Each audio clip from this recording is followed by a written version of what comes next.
Hello, my lovely bookish friends. My name is Alex and welcome back to my booktube channel. I feel like it has been a minute. I took kind of a break throughout the month of April, just with lots of life stuff going on, but I am actually filming my April wrap up on April 30th, which I don't know that I've ever done that, but I know that I'm not going to finish any more books today. So I feel confident to tell you about the 10 books that I read in April, and I am really excited to talk to you guys about that today. So grab a cup of coffee or whatever you are drinking this morning, this afternoon, and let's chat about these 10 books.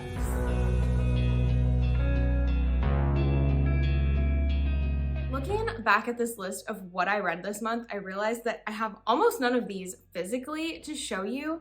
I did a lot of audiobooks and some ARCs this month, so some of them I will be getting physical copies of because I read some ARCs that I absolutely adored. So really excited to chat with you about those, but I will pop up photos of the cover as we go, and there are only 2 out of these 10 that I actually have to hold up and show you. I entered my fantasy romance era this month, so that's a lot of what we're going to be talking about today. I think 50% of the books that I read would fall into that category, maybe even more, depending on your take. But let's just dive into it. I'm gonna go in order of what I read this month, starting with A Curious Beginning by Deanna Raybourn. I was really interested in this one because Katie is reading on BookTube, has been reading through this whole series and loving them. It is like a historical romance slash mystery series, which sounded right up my alley. I listened to the first one only, and I don't know, maybe part of it was to do with the narration, but I just didn't totally vibe with it. Basically, we're following this woman. She's a lepidopterist. She studies butterflies and she has dalliances with men, and she's not, you know, your typical woman, not like other girls, basically. But she's very interesting. She has a lot of layers to her, and she was raised by these 2 women. When one of them passes away, she kind of encounters these strange mysteries. Someone breaks into her home. She teams up with this curmudgeonly man to kind of solve this mystery. It's mostly about like their slow burn romance and like their kind of back and forth banter. And I think honestly, it was partly the narration that just didn't click for me. I wasn't like super vibing with their tension, so I don't know. I just didn't love it. I don't have a burning desire to pick up the next one, which is such a bummer because the covers are absolutely stunning. I love a mystery, but I put them down for now. We'll see if I go back to them, but I don't know that I would go back in audio format. I think I would physically read them. I rated it a 3-star. I don't even know. Honestly, I can barely remember it. I have not thought about it once. Maybe it doesn't even deserve a 3-star, but that's what I gave it at the time. Moving on. That was A Curious Beginning. Next up, I wanted something just like quick and easy, and I found the Demon in the Wood audiobook version, which is narrated by Ben Barnes. And if you remember, Shadow and Bone Season 2 came out end of March-ish, middle of March-ish, so I was still in that like vibe at the beginning of April.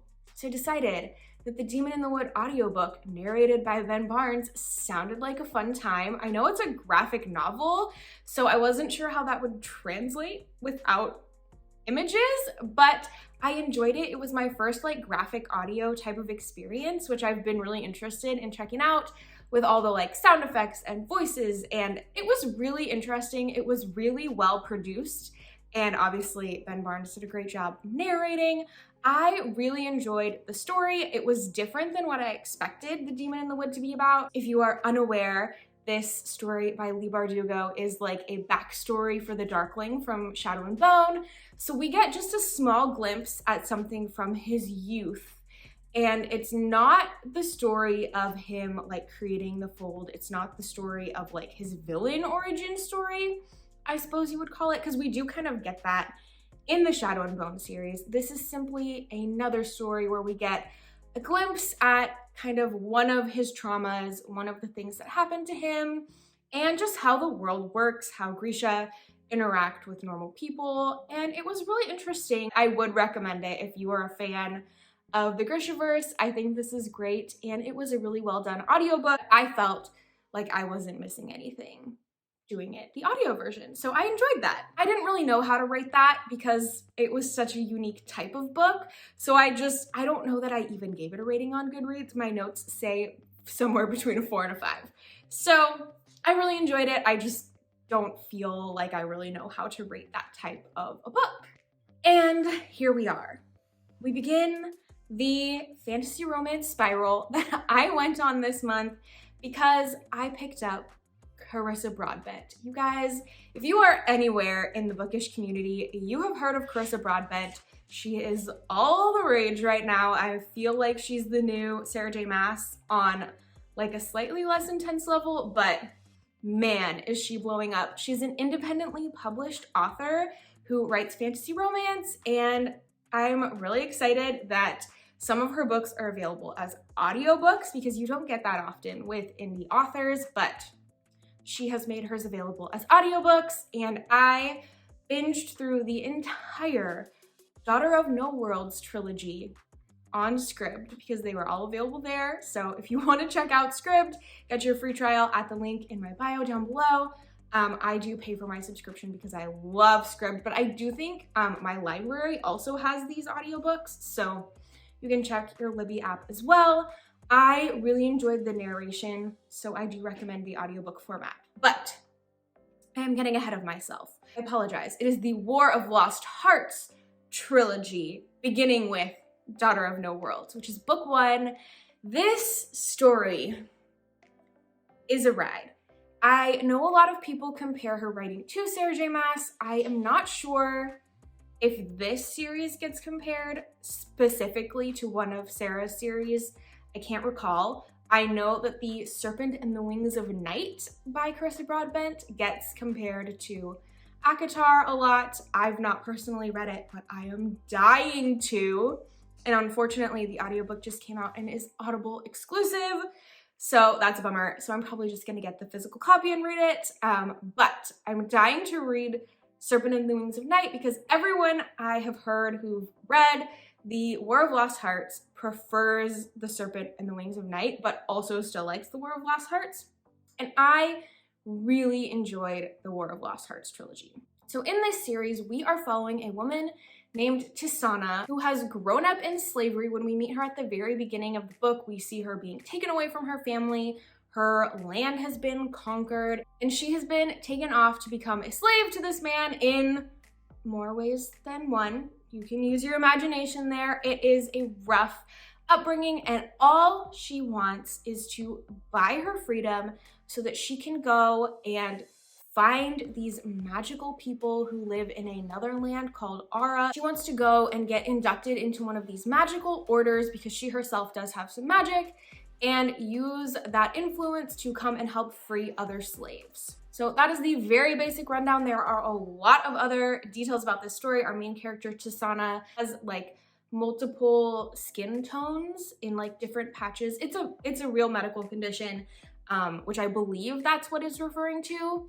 So she doesn't really fit in with either group of these magic users because there's one group that's like really, really pale with the white skin and white hair, and then one group like very tan and dark hair, and that like separates the different types of magic that they have, and she doesn't fit in because she kind of has this mixture of both. She has 2 different colors eyes and white hair with like black streaks, so she really doesn't fit in either group. They call her fractured, and she gets made fun of, and there's like that whole element to the story as well.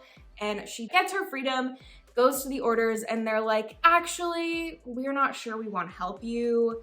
You have to like jump through all of these hoops. And basically they're like, you have to train.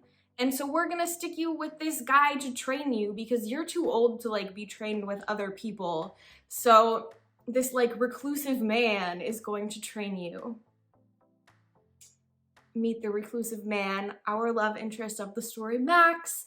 And so there's training and there's all these things that go on from there. And obviously I'm not going to give spoilers. I'm not going to tell you what happens throughout the series, but about halfway through book 1 is when I got hooked. So the first portion started a bit slow. Personally, I didn't really care about our main character, Chisana, very much. I found her to be quite flat.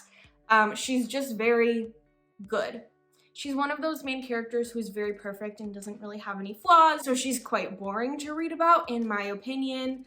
Other people may love her, but I just really did not connect with her. However, Max is such an interesting and layered character, and when we learned his backstory, I just about died. It was, oh my gosh, I can't tell you, but it really affected me. So I could tell that I was into the book because I was being like physically and emotionally affected by things happening in the book. We meet our like villain kind of for this series, for at least for book 1, halfway through, and the way the story turned at that point was so far off from anything I expected, and I loved it. I loved that whole element of that villain. If you've read the story, you know what I'm talking about. It was so captivating to me. I was hooked. So rest of book 1 I loved. I ended up giving book 1 a 4 stars, and then Children of Fallen Gods book 2 I gave a 4.5. Honestly, only because we kept getting to Sana's POV. About halfway through book 2, we get Max's POV introduced. In book 2, we end up with an additional 3rd POV, and that is my absolute favorite. So honestly, I love Max's POV. I love the additional POV that I'm not going to disclose. And Tisana was just kept being kind of boring to me. So that's why book 2 got a 4.5 instead of a 5. But our new POV was so interesting. I would honestly die for an entire series just about that storyline. Again, not going into details because major spoilers for the plot, but oh my gosh, book 2 was definitely my favorite of the series, which is kind of surprising because a lot of times you get a second book slump in a trilogy, but not here. Book 2 carried. I loved it. And book 3, I ended up not loving quite as much. Just some of the things that I had loved about book 2 were not as prevalent in book 3. And it's very much the like, now's our big battle and war, and now everything has to get decided and figured out. So it was a lot more political in book 3 and less focused on the characters, which is so interesting because I'm very much usually a plot-driven reader, but I don't know, I got very hooked on the characters in this story. I gave a 3.5 stars. I just wasn't quite as interested anymore. It kind of fell off for me, but it was still sweet. It was a good story and I enjoyed kind of the conclusion of it. We also upped the spice factor in book 3, which if you've been around my channel at all, you know that's not particularly my cup of tea. So that also contributed to why that was not my favorite book in the series. But overall, I highly, highly enjoyed this. I understand the Carissa Broadbent hype now, and if people are saying that Serpent and the Wings of Night is even better, I cannot wait to get my hands on that book and read it. So hopefully I will be getting a copy of that fairly soon and reading it because, like I said, in my fantasy romance era, this is what kicked it off, and this is not the end. There is more fantasy romance this month that we will be talking about. That was the War of Lost Hearts trilogy by Carissa Broadbent.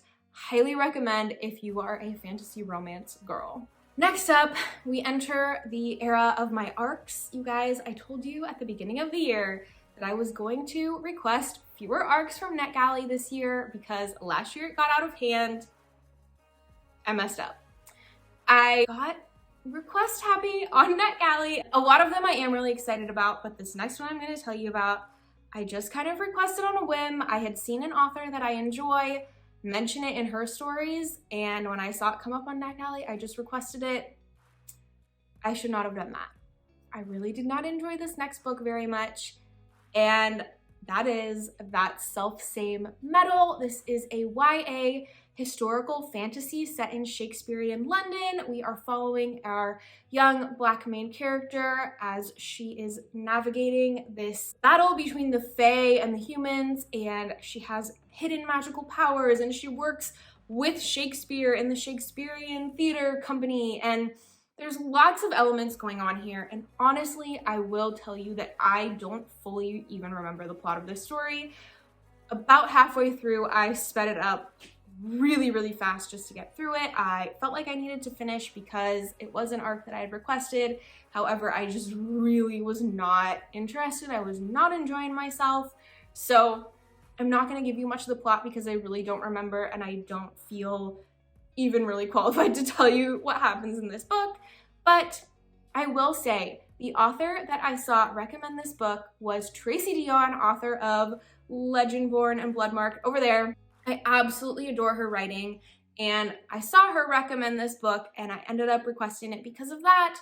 And it just wasn't for me. It wasn't quite what I was looking for. I felt like the relationships between the characters were very, very flat, and just right off the bat, I was like, something's not vibing for me. I'm not connecting to these characters. Things are moving at a weird pace. And so I just personally did not love this one very much. I gave it a 2.5 because I thought a lot of the concepts were very intriguing. I loved the use of like historical figures, and the magic system was very interesting. Just overall, it didn't end up working out for me. That's all I'm gonna say about that one. My bad. I was not the right audience for this story. I just didn't connect very well. And that was That Selfsame Metal. Next up, we have another arc. This one was a digital arc that I was reading. I had been reading it for quite a while, and that is The Isles of the Gods by Amy Kaufman. I was really excited about this one. I have a physical copy that I have already pre-ordered of this book because I was dying to read an Amy Kaufman book for a while, and this one really caught my interest. This is, I believe, her first solo YA fantasy novel. I could be incorrect about that, so don't quote me there. But this is kind of a seafaring adventure novel with an ensemble cast. We have kind of a found family situation going on. So if you like that trope, if you're like a Six of Crows type of fan, perhaps, we've definitely got that. I wouldn't compare it to Six of Crows, but we do have a little bit of that like gangster type vibes as well. Again, I wouldn't compare it to that, but if you do like that, you may also like this, if you get what I mean. If you like the high seas type of story like Fable, you may enjoy this as well, because our main character, even though we're an ensemble cast, we do kind of have a main character. Her name is Selly, and she has been raised on the sea by her father, who is the kind of captain of many, many ships, this kind of fleet of, I believe, merchant ships, who knows. And all she wants is to be the captain of her own ship and her dad's fleet. We meet her at this port. She's been on somebody else's ship for a while that her dad kind of stuck her with, like, oh, go learn from this captain. And she is sick of that. She's like, I want to get back to my dad. So she's trying to get back to her father when her ship is commandeered by the prince, who needs them to take him to the Isles of the Gods to perform this ritual, this sacrifice to their god, so that she will keep this warring god of a different country asleep, so that they don't get a bunch of power and come and attack their country and start a huge war. However, there are some characters from that other country who are like, we gotta go find the prince and kill him before he can make this sacrifice so that our god can wake back up and we can be powerful and take over again. I thought the concept of this was very, very interesting. There were a lot of things that I really, really did like about it. However, I didn't really enjoy all of the different POVs. We have 5 different POVs, and they're all from the first person, which just felt kind of awkward to me. The transition between chapters would take me a bit to get into the story, where like in a Six of Crows or some other books that have multiple POVs, you're like third person, but like focused on that character. And personally, I think that would have worked better for this story. That's just my personal opinion. There were some POVs that I just really didn't care about. I didn't like those characters. And so I did get held up a lot of times, and I would be like, oh, it's that character's chapter, and put it down for like days at a time because I just wasn't interested to get back into their chapters. The plot was pretty fast-paced, which I did enjoy. I love a fast-paced YA plot. One thing that I absolutely loved, because a huge pet peeve that a lot of people have about YA, is that a lot of times these young characters try and handle everything on their own and never go to adults for help. And in this book, we have a whole plot line of these young people trying to find an adult to help them.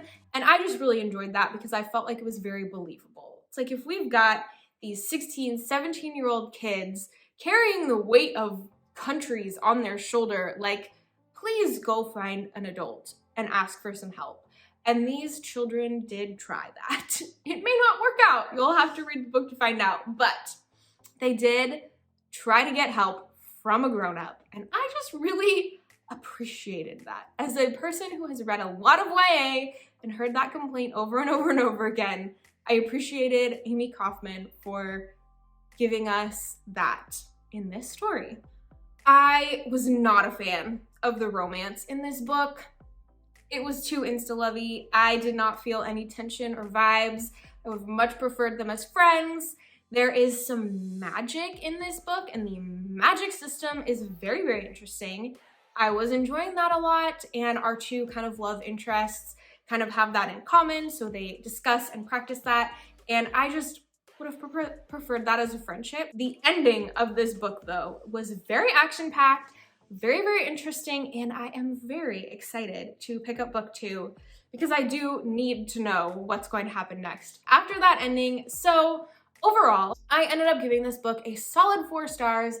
I enjoyed it. There were things I did not love about it, but it was a solid, like, action-y YA fantasy. If that's what you are looking for, then The Isles of the Gods by Amy Kaufman is a great young adult high seas adventure with some magic.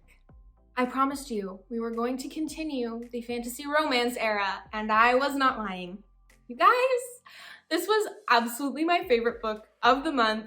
It will be on my favorite books of the year list for sure. I absolutely devoured and ate up Fourth Wing by Rebecca Yarros.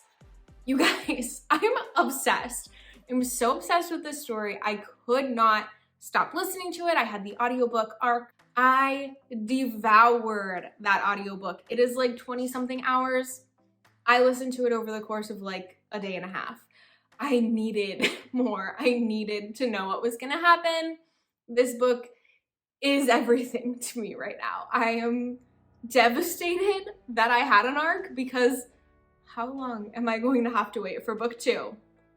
I need book 2 so badly. In Fourth Wing, we are following our main character, Violet, who suffers from chronic illness. She's small, she gets sick really easily, she breaks bones really easily. She has to deal with that throughout the whole book. Throughout her whole life, she's had to deal with this. However, her mother is the general of their country's dragon rider army. At the beginning of this book, the mother decides, you know what? I know your dad told you that you could be a scribe, but he's dead now and you're gonna become a dragon rider. So gear up, you're going to the war college right now. And so our main character, with very little training, she's been trained for like the last year maybe because her mom was like, I've changed my mind. You're going to become a warrior or you'll die. So she's been trained for about a year instead of her whole life like she should have been, like her siblings were. And she is going to enter into the war college where they will undergo these very intensive trials. It's basically like the careers in the Hunger Games where, you know, these kids are ruthless. And if you don't get chosen by a dragon, you either like have to start over or they'll kill you. So they want to eliminate other people so that they're more likely to get chosen by a dragon. And because her mother is the general, she's going to have a massive target on her back to be killed by these other students so that they can have her place and she'll be out of the picture. Additionally, there are just very dangerous tasks, including the very first one right off the bat. To get into the war college, the students have to climb a gazillion stairs up to this parapet, the very dangerous, basically balance beam that they have to walk across. It's very slick, it's possibly rainy and windy, it's very high up and exposed, and you either make it across or you fall to your death. And this is the very beginning of the book. This is how we start.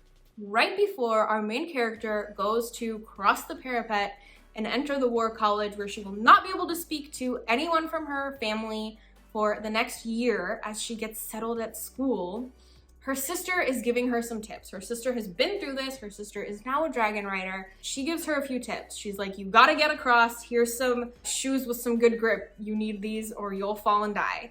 And when you get over there, make sure you find your childhood best friend, because he is a squad leader and he'll help you. He'll protect you. And stay away from this other guy, Zayden, because he's bad news. His dad was the rebel leader, so you don't want to get anywhere near him. Wink, wink. So that's what she's told right before she goes. Find your best friend from childhood. He'll help you. Stay away from Zayden Ryerson. Each chapter starts off with like a quote from a text in the world. So it'll tell us something from like the guidebook for riders or all this different stuff. So we get a little bit of like world building information from that. And honestly, I was just fully addicted to this story. Our main character very much reminds me of Elide from Throne of Glass. So if you enjoyed her, yes. Our love interest is very much a Reese type of love interest. And because of the dragons and stuff, we have almost like a witches and wyverns type of deal from the Throne of Glass series as well, which that was like my favorite part of Throne of Glass. So a whole book that's basically that, yes please. And we have almost a like reverse Manon and Abraxos type of relationship that is very interesting, and I just adored it so much. So you guys, I was just addicted. This book totally drew me in. I could have done without the spice. Again, that's just not my cup of tea, but I just honestly skipped those chapters. So I cannot tell you if they were good. Minus that, I really enjoyed it. It was absolutely so much fun.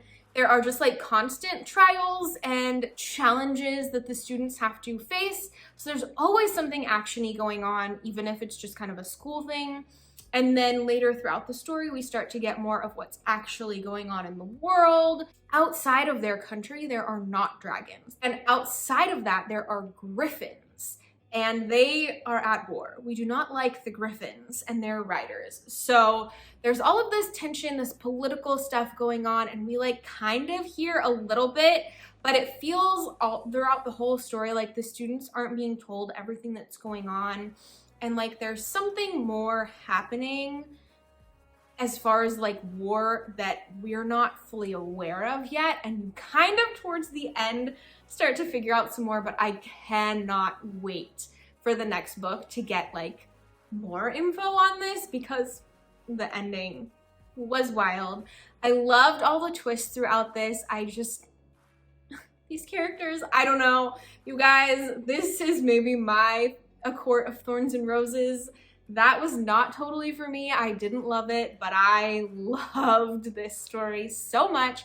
I do think if you enjoy Sarah J Maas's writing, you are going to like this. It's pretty similar, and just the fantasy romance is top tier. It's so good. Honestly, it's like my favorite fantasy romance that I have read yet, and I'm addicted. So that is Fourth Wing by Rebecca Yarros. I cannot wait for more people to read this. Please let me know when you do and talk to me about it, and I will freak out about it with you because I'm obsessed. And because I had such a great time with Fourth Wing and the fantasy romance that I was eating up after Fourth Wing and Carissa Broadbent, I thought, let's do another one. So I also have the physical arc of this, thanks to my local bookstore, but I also had the audiobook arc of A Crown of Ivy and Glass by Claire Legrand. This was a no for me. I gave it 1.5 stars. I did not vibe. In this book, we follow our main character, Gemma, who is also suffering from a chronic illness. She actually gets really, really sick anytime she's around magic or magic users, and she lives in a world where basically everyone has magic. Not everyone, but her family are like very powerful magic users, and it's very weird. that she doesn't have any and that it actually makes her sick, and she's constantly like not feeling well, even just being around her family, which is really, really sad.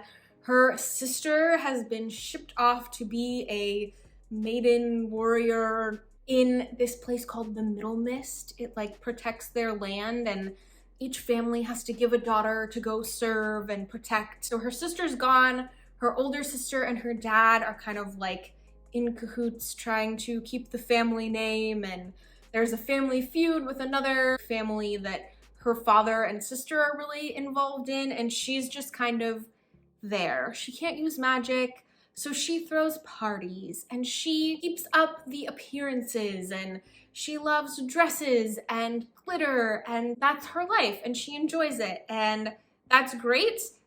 But I did not like her. She was so unlikable. I just could not stand her. And so that made reading this book about her very difficult. I wanted a book about the middle sister who was in the mist fighting and doing strange transformations into a monster. And I wanted that, not this sister that we got who meets this boy at one of her parties, and he's like, oh, help me get in the good graces of the queen and I'll help you find this demon that started the feud between your family and this other family. And when we find that demon, you can stop the feud. So that's what they do. They team up to go find this demon, and I didn't like him either. He was also very unlikable. The two main characters I just absolutely hated. And I forced my way through this book just hoping that we would start to get more information about the Middle Mist and about the sister and about more of the world. We went on a ride that I did not want to go on. It felt like very choppy. Things would happen and then all of a sudden it would feel like you were reading a different book. It was very messy. It was very messy, that's a good word. And I did not like it. So I will not be continuing this series, sadly. I was really looking forward to it. The spice was absolutely not for me. Ooh, no. Like, I already don't like spice, but this? No. I did not vibe. I did not like these characters. I did not care about their romance. I did not care about anything they were doing. So yeah, I'm done raging about this book. You will not hear me recommending A Crown of Ivy and Glass, and you will not see me read the rest of this series.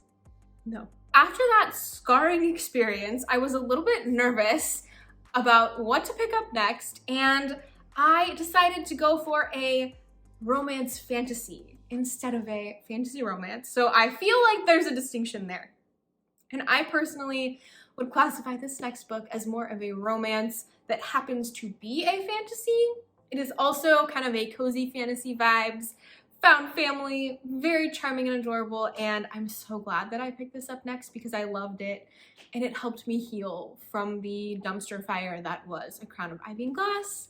And that is The Very Secret Society of Irregular Witches by Sangu Mandana. You guys, this is the most charming, the sweetest. I'm obsessed. So we follow our main character, Mika Moon, who is a witch. And in this world, witches do exist. However, they are hidden from society and they are not supposed to meet together because that might draw attention and then people would know that witches exist and that would be bad news. There is a curse on witches that when they are born, they end up orphaned. So they're like alone. They don't have their families, they can't be around other witches. And Mika has decided, you know what? People don't know witches are real. Like, if I make YouTube videos about magic, they'll just think I'm faking it. So she starts to make YouTube videos, witchy YouTube videos.